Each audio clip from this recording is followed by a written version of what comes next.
Well, if celebrity, this is obviously, a takeoff on what we started from management.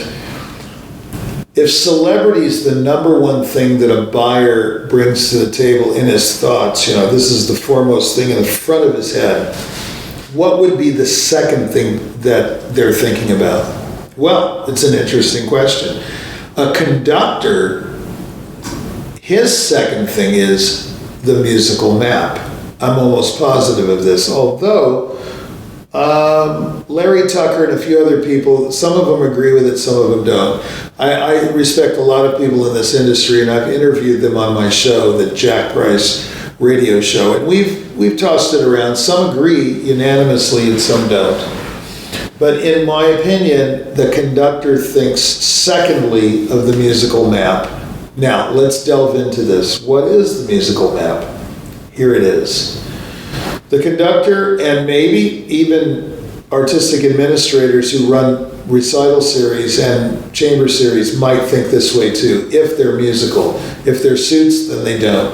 But the conductor, who we assume is a musician, I'm not joking, the conductor thinks musically, I want to do Brahms' second piano concerto this year. I want to do the Mendelssohn violin concerto this year. I want to do the Berg violin concerto this year. And I want to do the Balach Shalomo this year. Okay. We're not talking about symphonies because he's in total control of his symphonic repertoire, and he might think of guest conductors to fit the bill, like if they're going to do the Alpine Symphony, or they're going to do, let's say the Pines of Rome or something that you might say, oh yeah, so-and-so is good for that. The first thing in this second category beyond celebrity, which is the musical map, is celebrity. Isn't that interesting? The first thing they think of is, what big name can I get to do the Brahms second piano concerto? Well, in the old days, you would have Arau, Rudy Serkin, Brendel. Let's see, who am I leaving out? You'd have these elder statesmen. In my day, they were elder statesmen. I mean, it all depends on your time frame.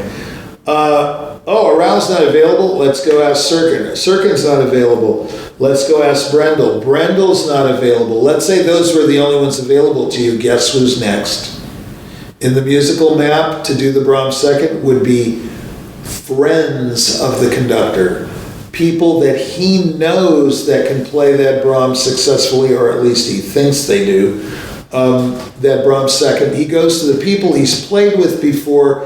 Hey, Ralph, do you play the Brahms second? Oh, yeah. Well, look, you're booked, They go to people they know that they've had good experiences with, their friends, their musical buddies that they've had success with, and know that they can cut the piece.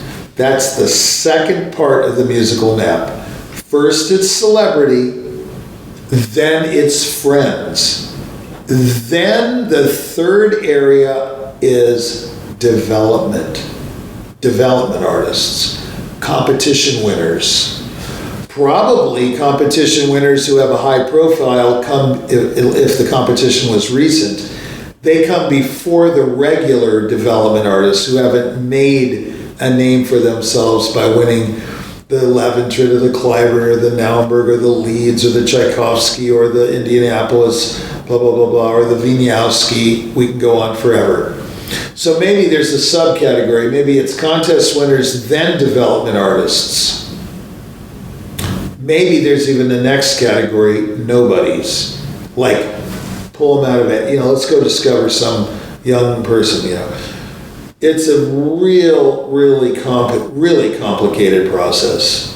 And the artist today, 2016, must know this process before they can make judgment calls on themselves and on their management.